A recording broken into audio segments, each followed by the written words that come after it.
Good evening, welcome to Mr. Yuhan Fabi. So ito po yung ating unit na WE Glock 34.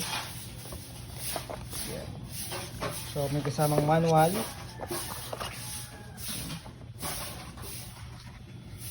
So, sticker.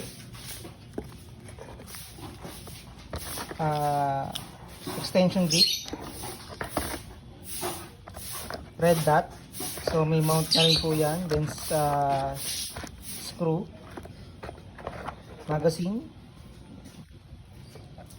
So magazine capacity 24 rounds for Glock. So ito po yung ating unit na WE Glock 34 Gen 4.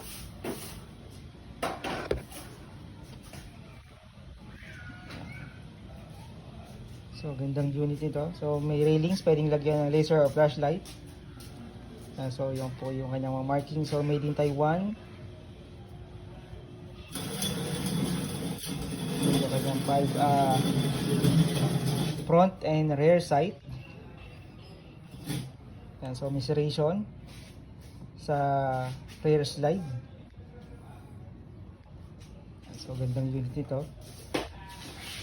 So dito po niya lagyan yung red dot. Yan, mga optic sights. And so mamaya crown check po natin kung ilan po yung kanyang FPS. Yan, so WE Glock 34 color tan. Yan, thank you.